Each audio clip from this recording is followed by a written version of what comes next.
يا أيها الذين آمنوا إذا نودي للصلاة من يوم الجمعة فاسعوا إلى ذكر الله وذروا البيع ذلكم خير لكم إن كنتم تعلمون.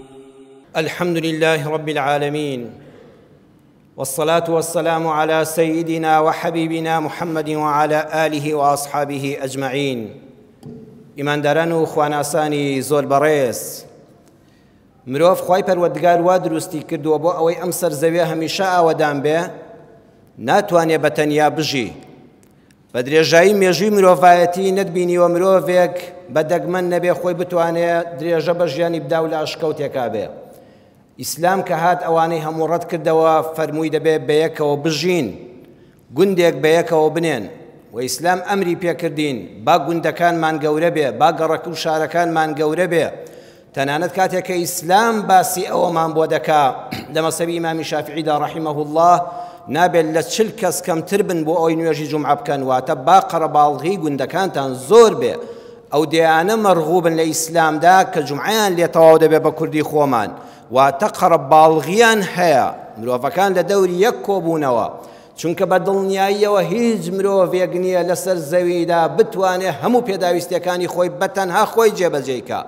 بەیلله پێویستیت بە خەڵکی تر هەیە، و هەموو ئەو بەهرە و چاکانەی کە خوای گەورە پێی بەخشیوی ئەفەوتێن ئەگەر خەڵکت لە دەور نەبێ، و ئەو چاکانەی کە قیامەتی خۆتیان پێ ئاوەدان دەکەیتەوە ئەگەر خەڵکێک لە دەورن نەبێت، چاکە لەگەڵ چێ دەکەی و دەفتەری ئەعمالت بەچی بڕ دەکەیتەوە لە چاکە و خێر و حەسەنات.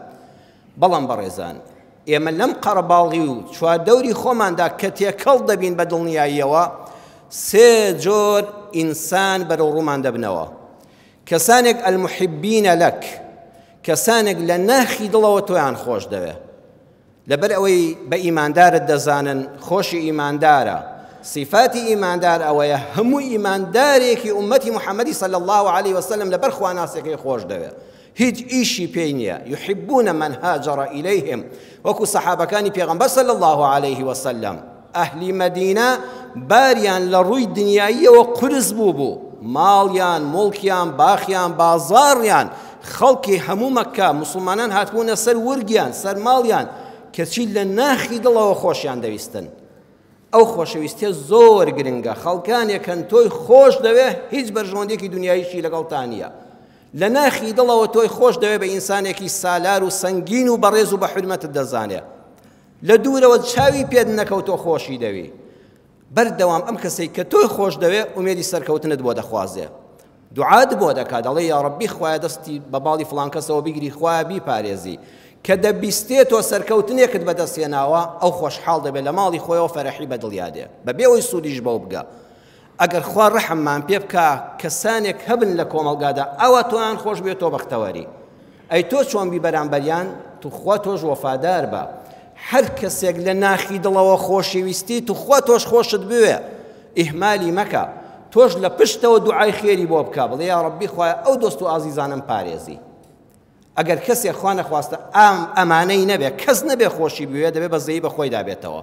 چەند دەوڵەمەندی هەژاری، چەند هێز و چەکدارت هەبێ، خەڵک لە ناخی دڵەوە بەبێ بەرژەوەندی تۆی خۆش نەوێ، ئەگەر پۆستەکە لە دەستدا کەس مەرحەبایی نەکا، بەخوا زەلیلی، بەخوا بێکەسی، بەخوا داماوی، بەخوا لێ قەوماوی. چەند خۆشە ئێمەی ئیماندار لەبەر خاتری خوا یەکترمان خۆش دەوێ. دووەمیان کەسانێکن بۆ لە کەمیندان، دڵنیا بە لە کۆمەڵگادا بەشی دووەمی ئەو کەسانی لە گوندێکا بژی، لە گەڕەکێکا بژی، لە شار و شارۆچکەیەکا بژی، خەڵکانێک لێت لە کەمیندان، لە کەمینە بۆ دانیشتووە بە دووربین بە وردبین دەڕوانێ، بەڵکو غەڵەتێک لێ بدۆزێتەوە. جاری وایە تۆ بەرنامەیەک پێشکەش دەکەی 1 سەعاتە 60 خولەک، لە نیو خولەکا دەیەوێت ڕەخنەیەک لە تۆ بگرێ. من وتار دەدەم 52 وتار جاریە بەلانی کەمەوە لە ساڵەکە پێشکەش دەکەی، لە 51یانە کێشەی نییە، لە 52 دەیەوێت ڕەخنەیەک لێ بگرێ. جەنابت لە بازاڕە 1 ساڵە کار دەکەی، ئەلحەمدولله پاک و پوخت کارت کردووە، 1 جار وەکو مرۆڤێک هەڵەیەکت کردو، ئەو لە کەمیندایە. بۆ ئەوەش نییە لێت لە کەمیندا بێ بیاوی ئیسلاحی حاڵت بکە، دڵسۆزی بنوێنێ بێ بە برایانە دەست دەمرێت کا بڵێ فڵان کەس ئەم کارەت هەڵەیە، ئەمە ناشەرعیە، ئەمە نەگونجاوە، تکایە خۆت چاکە، پێم ناخۆشە، با گونەهبار نەبی. نە، ئەچێت لە پشتەوە تەشهیرت پێ دەکا، بڵاوی دەکاتەوە. ئەمانە چۆن بە لەگەڵیانە؟ پشتگوێیان بخە، هەر ئیهمالیان کە، هەر ئاوڕیان بۆ مەدەوە.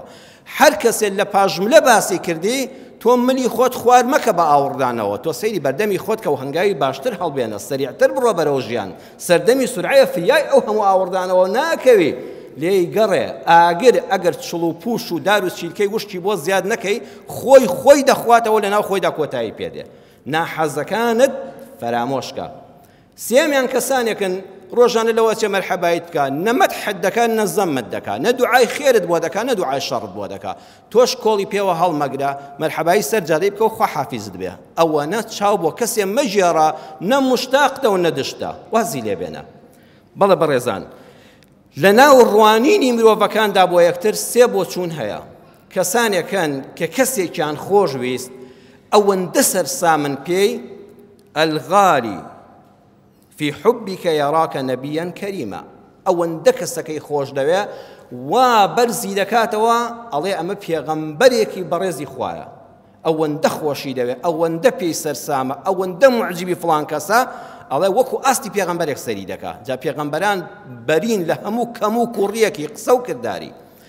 دووەمیان کەسی وا هەیە ئەوەندە ڕقەکەی بەرامبەر زۆرە، ئەوەندە ڕقی لە کەسی بەرامبەرە، لە لایەنی بەرامبەرە، يراه شيطانا رجيما، هەرچی خێر و ڕووناچی بێ لەو کەسەدا نایبینێ، ڕێک بە شەیطانی دەزانێ، ئاخر بەس شەیطانەکە هیچ خێرێکی تێدا نەماوە، هەمووی ڕەشی و بۆگەنی و خراپیە.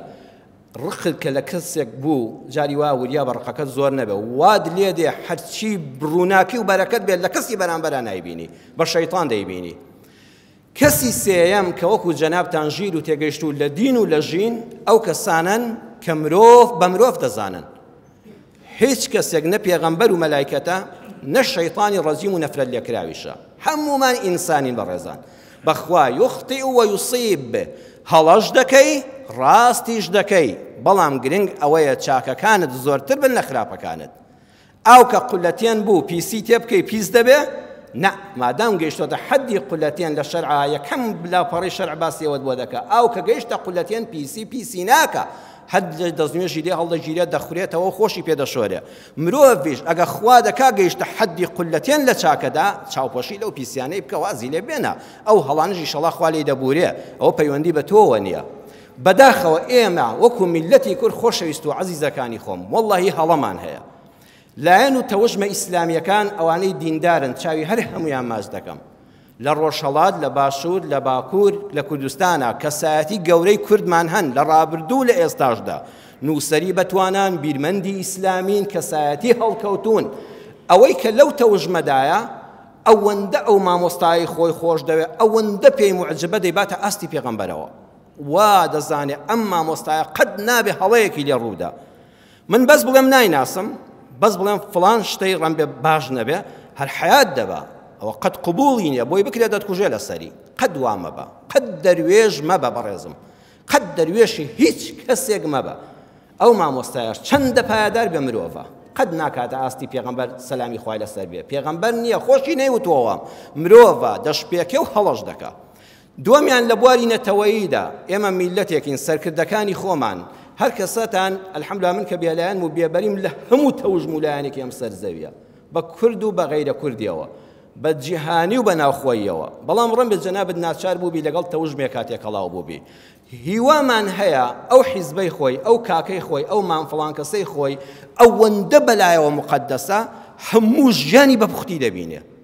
هەرچی ئەو کوتی دەبێت بە زاوی زێڕ بنووسرێتەوە، بکرێ بەلافیتە و هەڵبواسرێ لە بارەگاکاندا. نا عەزیزم وانە. بەخوا کاک فڵان کەس و مام فڵان کەسیش وەکو تۆ مرۆڤن، وەک من و تۆ مرۆڤن، لە 56 ساڵی تەمەنی خەباتی کوردایەتیدا هەڵەش دەکا، قسەش ناپێکێ، غەڵەتیش دەڕوا. بۆیە سەیریکە ئەو ئەوروپایە بەچی پێشکەوت، ئەو ئەوروپایە قەت سەرکردەکانیان بە مقەدەس نازانن. لەگەڵتم پشتیوانیت لێ دەکەم تا خزمەتم بکەی، لەکوێ هەڵەت کرد تەنبێت دەکەم لە کاتی دەنگدانە، ئەڵێم لەم شوێنەدا هەڵەت کردووە، چاو لێ دنیاکەیان پێش دەکەوێت، خەڵک لە وڵاتی ئیسلامیدا ناحەوێتەوە، لەوێ مزگەوتی شت دەدەنێ و خوتبەشت دەدەنێ و ئازادی خۆشت دەبینی. ئەوە هی ئەوەیە مرۆڤ تەقدیس ناکەن.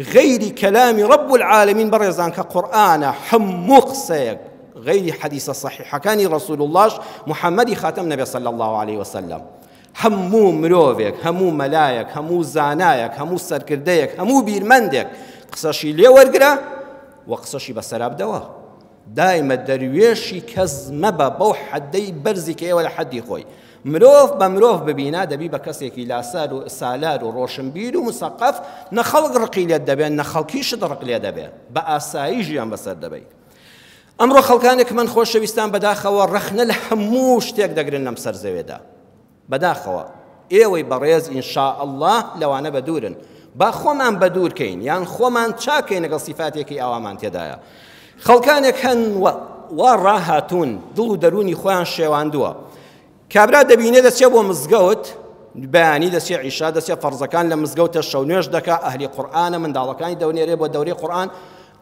فڵان کەس چاک بێتامی کردووە کاکە مزگەوتیش بەو شێوەیە نا ئێ دەچێ بۆ ماڵی خوا دەی بڵێ یا ڕەبی خوایە دەست خۆش بێ یا ڕەبی خوایە فڵان کەس دەستی خۆش بێ با منیش وەک ئەو ئازابم پێنج فەرزە لە مزگەوت بم بەخوا فڵان کەسیش بێتامی کرد خەریکە بێتە توندڕەو خوا بە مزگەوت توندڕەو دەبی یان هێمن و لەسەر خۆ دەبی ئەی بە پێچەوانەوە ئەگەر کەسێ ببینێ لە کافتریا و نێرگەلەخانەیە بەخوا فڵان کەس چاک وێڵ و سەرگەردان بووە نە لە مزگەوتێ لێت ڕازیە نە لە شوێنی خراپ لێت ڕازیە کەسێک ببینێ ڕێز لە ژنەکەی دەگرێ پرس و ڕاوێژی پێ دەکا خێزانێکی محتەرەمن بە خاتوون بە خۆشەویستم بانگی هاوسەری دەکا بەخوا دوو لەڕی جەناب بەخوا پیاوێکی مونەرمە کاکە لە ژنەکەی ئەترسێ ئەگە بە پێچەوانەوە هیچ حساب بۆ ژنەکەی نەکا زەبر و زەنگی هەبێ بەخوا زاڵمە بەوەی حەج و عومرەی کردووە بەخوا برا حساب بۆ ژن و منداڵ ناکە نە لەم لا لێت ڕازیە نە لەو لا لێت ڕازیە بە هیچیان ڕازی نییە خاتونێکی بەڕێز بە حرمەت و ڕێزەوە بە مێردەکەی دەڵێ گیانەکەم هەناسەکەم بەڵێ فەرم و باوکی فڵان کەس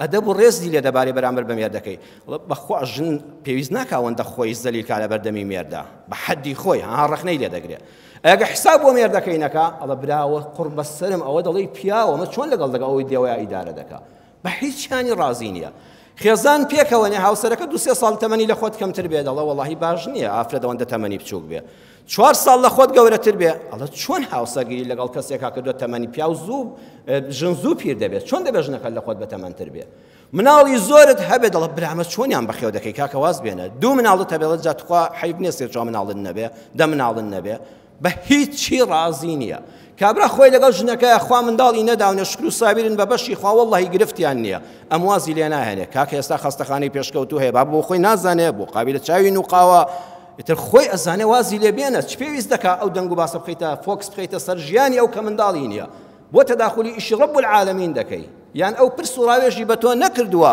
دکتۆرێک دەرمانێک حەکیمێک شتێک دەزانی وازی لێ بێنە ژنێک دەچێت بۆ دایرە شەهادەیەکی هەیە ئەندا زیارە دکتۆرە مامۆستایە ئەممی ناڕازی دەڵێ وەڵڵاهی براوکم ژن و دایرەیان نەوتوە تخوا مناڵی خۆت لە ماڵەوە بەخێوکەی باشتر نییە مناڵەکانی ئیهمال کردووە دەیانێرێ بۆ ڕەوزە و باخچەی ساوان ئەمە خاتوم بچێت دایرە و دەوامەکەی بکە واز لە دایرە و دەوامەکەی بێنە لە دیێ مناڵەکانی دانیشێ دەڵێ جا تخوا ئەو هەموو ساڵەت کەندو حەیب نەشادەکەت بە فیڕۆ بچێ هەری هیچ لێ نەدۆزێتەوە بۆ دادەتاشێ لە قورئانە سیرکن کاتێک قەومی لووت پێغەمبەر عەلەیهی سەلام هیچیان لە پێغەمبەر لووت و موسڵمان و ئیماندارەکان نەدەدۆزیەوە هەرچی عەیب بێنەیان بوو ئەیانگوت شاربەدەریان کەن بۆ عەیبەکەیان چییە ئینەهم ئوناس یەتەطەهەڕون ئەمانە قەومێکن خۆیان بە پاک و خاوێن دەزانن کاکە مادام نێربازی ناکەن و حەزیان لێنێ دەریان کەن ئەمانە پیسن ئەم لەبەر پیسی ڕای کردووە ئەم هیچ عەیبێکی تێدا نادۆزێتەوە بۆ دادەتاشێ بۆیە خۆشەویستم ئەی لەگەڵ خەڵکە خراپەدا چی بکەین کە زمانی دەڵێ نەشتەرە بەرامبەرت ڕاناوەستێ یان حەسوودیت پێ دەبە خەڵکی خراپ یان حەسوودە یان مێشکی وشک بۆتەوە قبوڵی پێشکەوتن و کرانەوەی کۆمەڵگای ئەم سەردەمە بە پێی شەرع ناکە سێمیان یان کاکە بەداخەوە هەر خۆی نەکبەتە نەکبەتی خۆی وای لێ کردووە ناحەوێتەوە لەگەڵ خەڵکە ئایا بچین پەلاماری بدەین ناوەڵڵا ناکرێت جاوەجاری وا هەیە دراوسێکەی خۆتە جار هەیە براکەتە جار هەیە خزمەکەتە جار هەیە شەریکەکەتە جار هەیە ڕەفیقی دوکانداریەکەتە جار هەیە هاوپیشەی دایرەکەتە جار هەیە کرێکارە لە کاڵکردندا عەزیەتت دەدا یعنی وازل لێ ناهێنێ تۆ هیچ خراپەیەکت بۆ نەبووە ئەی چی بکەین بەرامبەری خوا دەفەرمێ سالار بە لاسار مەبە ئەمە لە شوێ قورئاندا هاتووە لە سوورەتی ئەلفورقان ئایەتی 63 بۆ 64 وەردەگرین. وعباد الرحمن الذين يمشون على الأرض هونا وإذا خاطبهم الجاهلون قالوا سلاما والذين يبيتون لربهم سجدا وقياما. خوا دەفەرمێ بەندەکانی خوای بەبەزەی عیباد الرحمن ئەمانە مەدالیایەکی تایبەتیان لەلایەن خواوە پێداکراوە. خۆزگەم بەو کەسەی ئەو مەدالیە لەلای خوا وەردەگرێ. عیباد الرحمن ئەڵڵا بەردەوام بەزەی لەسەرتە، نە لە دنیادا ڕیسوات دەکا و سەرگەردانت دەکا، نە لە قیامەتە دەتخاتە دۆزەخەوە. سەرفراز ئەو کەسەی ئەو مەدالیە بەگەردنیدا بکرێ. عیباد الرحمن ئەو کەسانن کاتێک کە بەسەر زەویدا دەڕۆن هەونە دوو مانای هەیە لە قورئاندا، یعنی هەینەن و هادیفەن، بەردەوام سالارن. ڕۆیشتن نافەرمێ خوا وەکو چیسەڵ دەڕۆن، لارە مل و فەقیر حاڵ و سیارەت پێ دەڵێت لە 100 بڕۆ کابرا لە 60 دەڕوا کارە 100 دەنێتەوە. سالار دەڕۆن، بە پێ بڕۆن، بە ویقارەوە دەڕۆن. ئافرەت بنیان پیاو بن لە جەولار ناکەن، ئەگە کوڕ بێت تەزبیحێک و زنجیرێکی پێنێ ئاوادول لە ڕوتان ڕایدەوەشێنە و بڵقی بنێشتەکەی دێتە دەرێ گوڵە بە ڕۆژە دەخوا فڕی دەدا. هەل لە ڕۆیشتنە سالاریەک و ویقار و ئەدەبێکی پێوەیە، حیلکە حیلێک لەسەر جادە و شەقامان کە دەڕوان نا لە ناو بازاڕە ئەدەب و حرمەتی خۆی دەپارێزێ. ئەگەر سارەی پێبێت لەو سەر شەقامەدا بە پێی یاساکانی لێخوڕین و پۆلیسی هاتوچۆ دەڕوە، ئەڵە 100 بڕۆ 70 ناڕوە، ئەڵە 60 بڕۆ 100 ناڕوە. سالارە لە لێخوڕینە، پێچەو پێچ ناکە، ئیشارەت هەڵدەکە، ئەدەبی تێدایە، نیو دەقە ناکە، باوەڕ کە دەست چرکە کەسێ لەبەردەم تا دەخۆڕنی بۆ لێدەدا و فول لای لێدای دەوەشی یەک تۆز، هەر یەک تۆز سەبر بگرە. والله عیباد الرحمن ئەوانن لە کاتی ڕۆیشتنی پێیان ئۆتۆمبیلە پێیانەوە دیارە کە سالار و سەنگین و هێمن و لەسەرە خۆن. دووەمیان هادیفەن، قەت لە ماڵێک کە چوونە دەرێ بەبێ ئیش ناڕۆن، بەبێ ئامانج هەنگاو هەڵناهێنن. بەڕێزان ئەم خاڵە زۆر گرنگە. قورئان دەفەرمێ ئەگەر دەتەوێت مەدالیای عیباد الرحمن بەگەردنتەوە بێ، قەت بەبێ ئامانج لە ماڵ مەڕۆ دەرەوە، بە دوی قەرەباڵغی مەکەوە. نەتامبینی یەک دوو مانگ لەمەوبەر وابزانم کتیان چیفی موبایلێک دابێژ دەکرێ و سعاتێک دەدرێت لە فەیسبووک هەڵاوکرەوە نیوەی ئەم شاری هەولێرە لە بەردەمی خەڵکا کۆبووبەوە، هەر خەریب و ئەو بازاڕە هەڵگەڕێتەوە. ئەی قوڕ بە سەرمان، وەڵا دە دەفتەرت پێ بێ کەوابە ئەم میلەتە هەموو بۆ دەنگدان دەکڕی. ئەی هاوار تخوا هەر وتیان سعاتێکی 10,000 تەوزیع دەکرێت بە بەلاش، چیفی موبایلێک دەدرێت و تۆ ڕاکەی بە دووکەوی ئەبێ بەزەیت بە عەقڵی خۆتا بێتەوە. ئەو مەدالیایە وەرناکری. عیباد الرحمن ئامانجیان هەیە، هەر قەرەباڵغیەک دروست بوو خێرا ڕامەکە، چاوردکەوە لە بەرزیەوە بڕوانە، عەقڵت بەکاربێنە، بزانین چیاڵە نایانێ بێنە سەر شانت و پێدا بەرز ببنەوە. قەت سەری خۆت مەکە بە پەیژە بۆ کەس. عیباد الرحمن سالار و سەنگینن لە ڕۆیشتنە و بە ئامانج هەنگاو هەڵدەێنن. عباد الرحمن الذين يمشون على الأرض هونا وإذا خاطبهم الجاهلون قالوا سلاما. سيري وردي قرآن كان لدوية وهذا فرميه كاتك كنفام كاتك بالتأكيد كإنسان جاهل نفام دمي لقليت يكجيرا وقصي نفاماني بران باركر الله السلام عليكم تواو سيم يعني والذين يبيتون لربهم سجدا وقياما أو كاتي كواش شوقار دادي نيجي مغرب للشوايا نيجي عشاء للشوايا نيجي بياني للشوايا كاتك كدسنا الشواوا آقايا لعبادتي خوايا شوقار دكانو بالركوع والسجود هروها نقنيج فرزكان آقايا للشو نيجي شبري بياني عن بيش بياني بخبرنو لسر برماض وعاي خير دكانو نيج دكان قيام وسجدان هي بەپێوەن و لە سوزدەدان بۆ خۆی میهرەبانی خۆیان. ئەم قورئانە زۆر زۆر وردە بەڕێزان دیقەت بدەن. ئەگەر لە من و لە تۆ بپرسن ئەرێ وەلی خوا کێیە، بەندەی ڕاستەقینەی خوا کێیە، عیباد الرحمن کێیە، یەکسەر وڵامەکەمانەوەیە ئەو کەسەی کە شەو نوێژ دەکات یەکەم خاڵ، ئەو کەسەی ڕۆژی سونەت زۆر دەگرێت، ئەو کەسەی قورئانی زۆر لەبەرە، ئەو کەسەی فەرموودەی زۆر لەبەرە، ئەو کەسەی ڕێشی زۆر درێژە، ئەو کەسەی عەبایەکی عەرەبی لەبەردایە. خوا هیچی وا وەڵام نەداوەتەوە. یەکەم جار وەلی خوا ئەو کەسەیە لە ڕۆیشتنا سالار و لەسەر خۆیە بە هەدەفەوە دەڕوا. دووەمیان ئەو کەسەیە کە ئاگای لە دەمیەتی جا سەیری وردی قورئانکەن. ئەمجا سێیەمیان دەفەرمێ ئەهلی شەو نوێژە. ئێمە ها خوا چۆنمان باز دەکا و ئێمە چۆن تێڕوانینمان هەیە بۆ مرۆڤەکان. پێمان دەڵێ ئیذا خاطبهم الجاهلون، هەموو جا پێتان دەڵێم لەسەر وشە بە وشەیە قورئانە بوەستن. خوان نەیفەرموو ئین خاطبهم الجاهلون قالوا سلاما. زۆربەی تەفسیرە کوردەکان بخوێنەوە دەڵێ ئەگەر ئەو ئەگەرە هەڵەیە. خوانەی فەرموو ئین خاتەبەهم ئەگەر دنیا بوو نەفامێک بەرەو ڕوویان هاتو قسەی زبر و تاڵی بەرامبەرکردن قالوا سەلامە ئەوان دەڵێن سەلام عەلەیکم خوا حافیز ناخواوەی نەفەرموو چونکە ئین بۆ ئەگەرە ئین جاءەکم فاسقون ئەگەر فاسقێک هات بۆلات احتیمالیەتان بدەن فاسقێک نایە بۆلات بەڵام ئیذا بۆ تەحقیقە یعنی بە دڵنیاییەوە ڕوودەدا ئیذا جاء نەسر الله ئەگەر نەسر و سەرکەوتنی خوات بە تەحقیق خوا باسی دەکا یعنی دڵنیا بە یەکێک لە صیفاتی ئەولیای خوا ئەوانەی عیباد الرحمانن خوا لە دنیادا تاقید دەکاتەوە بە خەڵکی دەمشڕ و دەمپیس ئیلا تووشت دەبێ ئیلا یەخەت پێ دەگرێ بزانە لە ئیمتیحانەکە دەرەچی ئەگەر بە گژیا هاتیەوانێ و تۆش قسە لەو تاڵتر بوو یەخەی یەکترتان گرت و بوو بە شەڕ مەدالیاکەت خوا لێ دەکاتەوە لە عیباد الرحمان حساب نەبووی ئەگەر چیت کرد وتت قالوا سەلامە سەلامان سێ مانای هەیە یعنی سەلام عەلەیکم لە مەجلیسێکە خەریکە قسەکان ناخۆش دەبن کابرا بە گشتا دێ و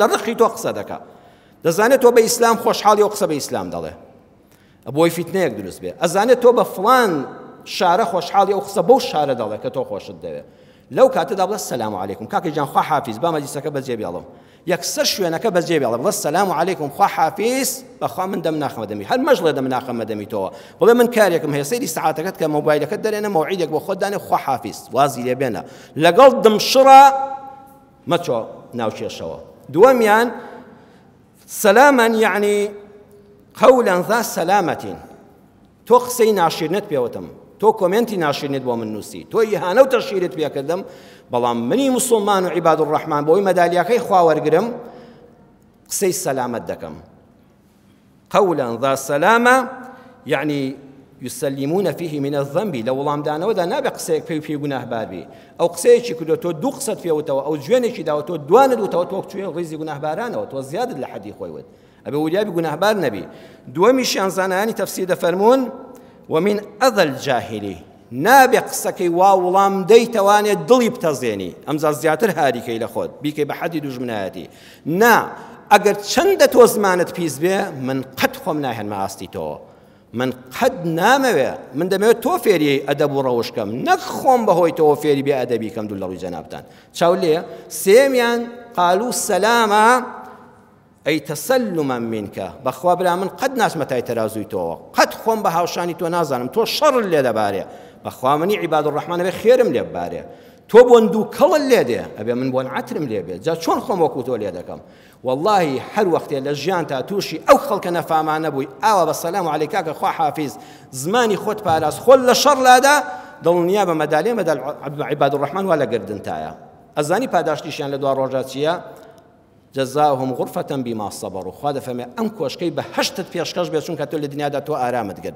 خۆت لە خەڵکی خراپ پاراست خوا ئەمە ئازایەتی نییە بەڕێزان وتارەکەم بە یەک وشەی جوانی بیرمەندی گەورەی جیهان و وڵاتی ئێران دکتۆر عەلی شەریعەتی دێنم عەلی شەریعەتی کاتێکەوە تەلەبەی دانیشگا دەبێ مامۆستا پێیان دەڵێت داڕشتێک بنووسن لەسەر ئینسانی ئازا و قارەمان و مەرد کێ زۆر ئازایە دکتۆر عەلی شەریعەتی بەس ناوی خۆی لەسەر وەرەقەکە دەنووسێ و وەرەقەکە ئەیفۆڕەکە بە سپێتی ئەداتە مامۆستا ئەڵێ عەلی هیچ نەنووسیوە ئەڵێ مامۆستا ئەوە داڕشنەکەیە کە تۆ داوات کرد تۆ وتت مرۆڤی ئازا و قارەمان و پاڵەوان کێیە لەسەری بنووسن یوخەرە وەڵڵە هیچی لەسەر نەنووسراوە ئەڵێ قوربان جا منیش مەبەستم ئەوەیە ئازا و پاڵەوان ئەوەیە لەم تەمەنی ژیانەدا تا لە دنیا دەردەچێ لاپەڕەی ئەعمالی لەبەردەمی حاکم و پۆلیس و ئاسایشە سەلامەت بێ ئەوە بە سپێتی بژی ڕۆژێک لەسەر گەندەڵی و دزی لەسەر دەمشڕی و ژوێندان و کۆمەند نووسین بۆ خەڵک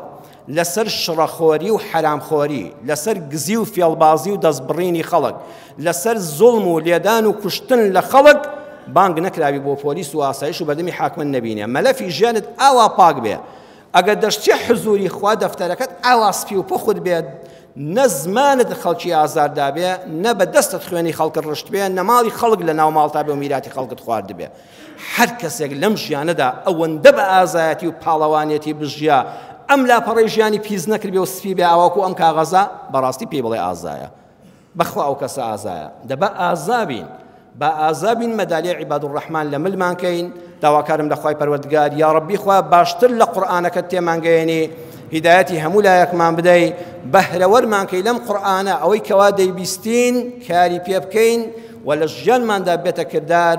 یا ڕەبی خوا لە هەڵە و کەم و کوڕیەکانیشمان بەدوور کبی. یا ڕەبی خوا لە هەڵە و کەم و کوڕیەکانمان ببووری بە گەورەی خۆت لێمان خۆش بێ. ڕۆژی دوعا قبوڵبوونە لە ناخی دڵەوە لێت دەپاڕێنەوە یا ئەڵڵا شیفای هەموو نەخۆشیەکانمان بدەی. یا ڕەبی خوا شیفای هەموو نەخۆشیەکانمان بدەی. نەخۆشی هەموو ئیمانداران خوا شیفا بدەی. دڵ بە خەمەکانمان دڵخۆشکەی. یا ڕەبی خوا لە بەڵاو موسیبەت بەدوورمانکەی، لە ئینسانی خراپ بەدوورمانکەی، سەبر و تەحەممولمان بدەیە لە کاتی ڕووبوونەوە لەگەڵ ئینسانی جاهل و نەفام کە نە لە دنیادا شارەزایە نەبیری لای قیامەتی خۆیەتی. یا ڕەبی خوا دنیا و قیامەتمان سەلامەتکەی. آمين آمين والحمد لله رب العالمين. يا أيها الذين آمنوا إذا نودي للصلاة من يوم الجمعة فاسعوا إلى ذكر الله وذروا البيع ذلكم خير لكم إن كنتم تعلمون.